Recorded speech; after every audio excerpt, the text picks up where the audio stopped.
My response on the brand new Gauteng Executive Council. First, I want to say congratulations to everybody who was appointed, sworn in. Thank you to the brand new leadership of Gauteng. Now let's hit the ground running and go get some work done.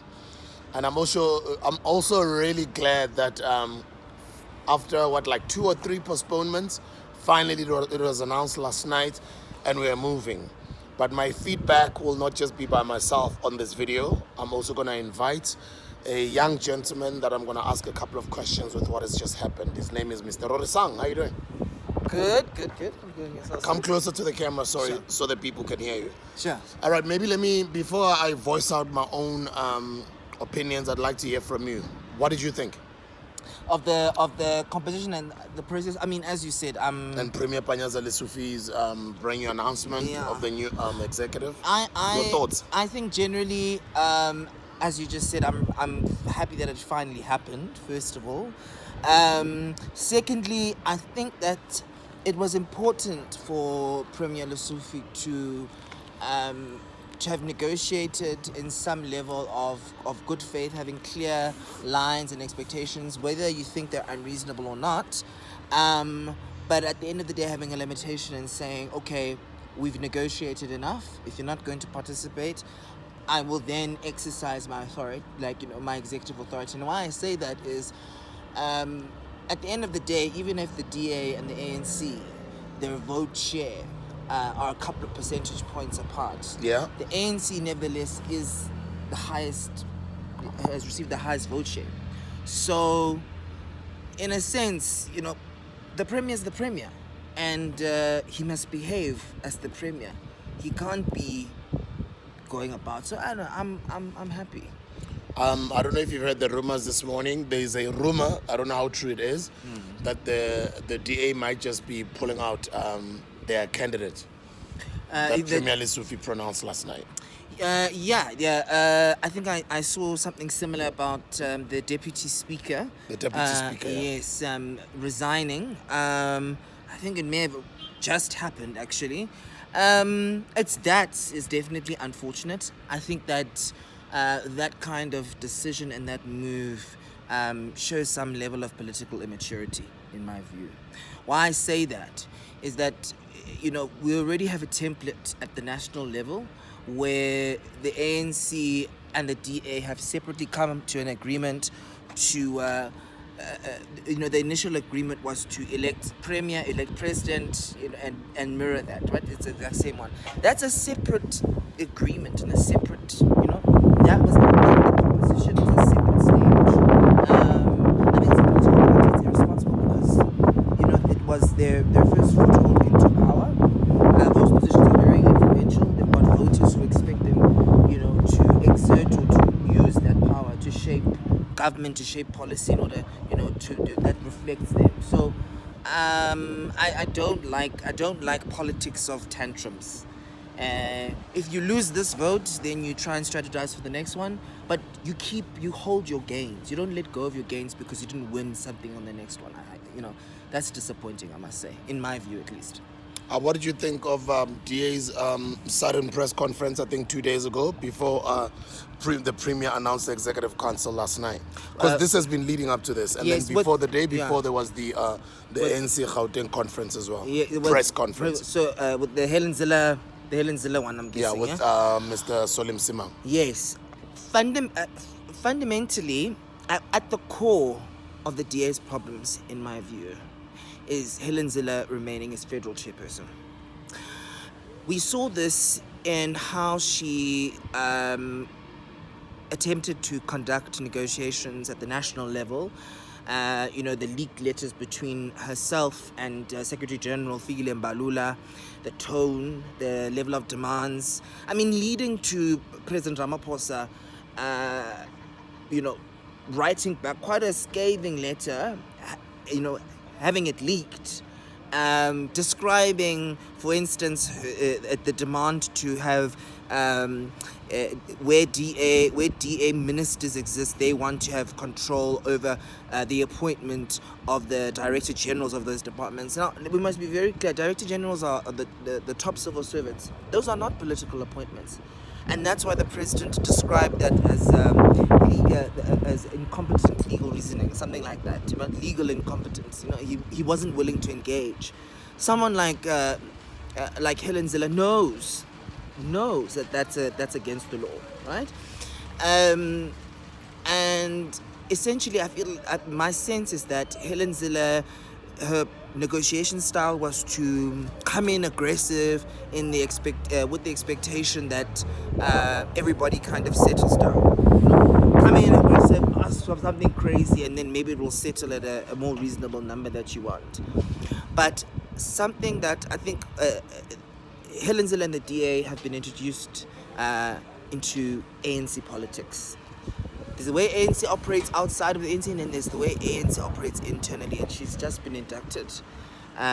She's just experienced what it means to lose, what it feels like to lose an ANC conference. Those people who have gone through that experience know what I'm talking about.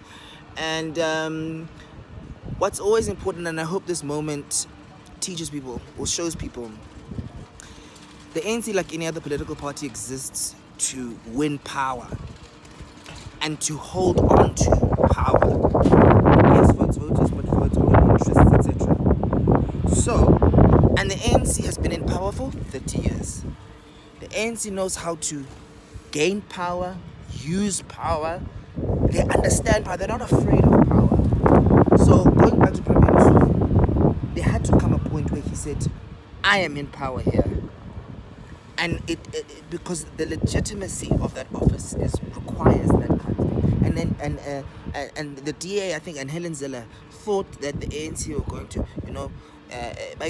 to be humble and be begging. The ANC will never do that. It has never done that. So it's a shock therapy, but I don't think it's the end of the story. The ANC can exert power, but we live in a different political terrain. So I don't think it's the last chapter.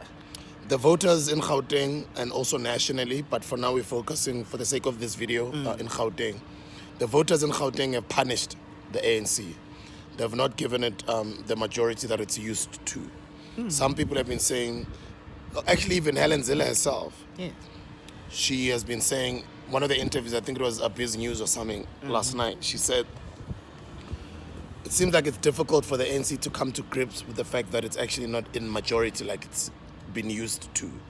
As much as they've got higher votes than any other political party, it's like it's difficult for them to start getting used to the fact that they are not a majority. Because even the executive council that has just been chosen, I think it constitutes to about 30-something% of the, is it?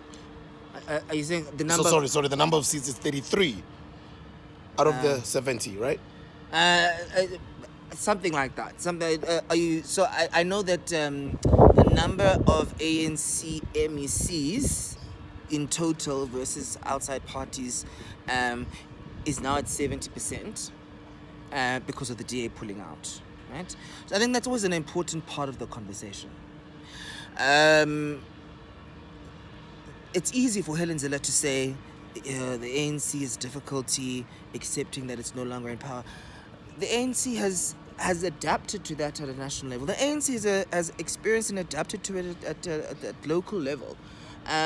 So I find that that accusation quite shaky and quite dubious.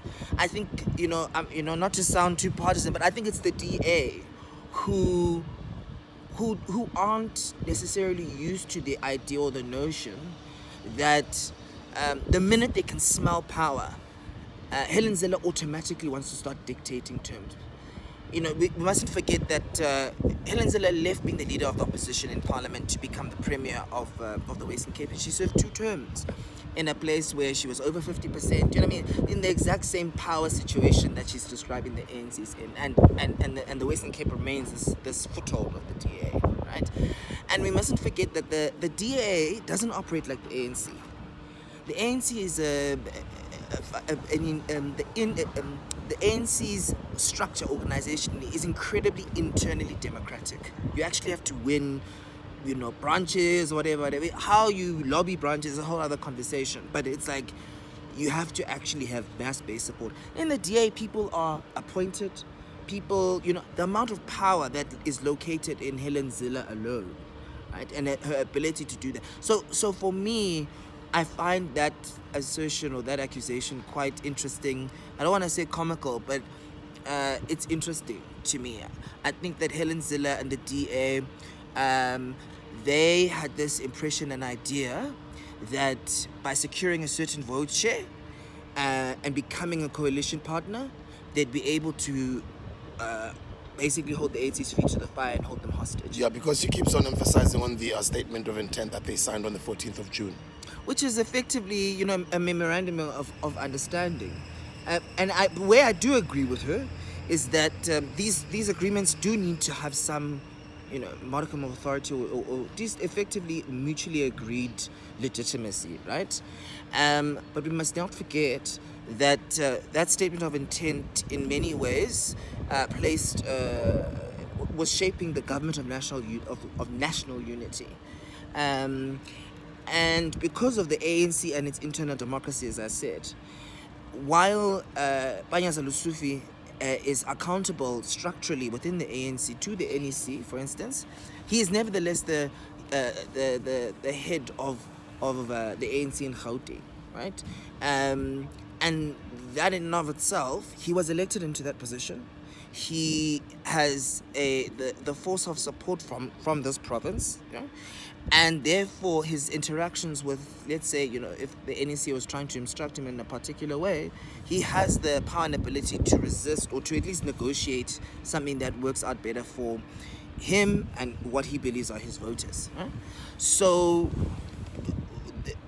there is an ability for the ANC, yes, to hand down instructions, but it's not like the DA. The DA, Helen Ziller can write a letter right now and instruct someone, and they have to agree. There's no internal, you know, at least the ways of dealing with these things are quite top down, strict.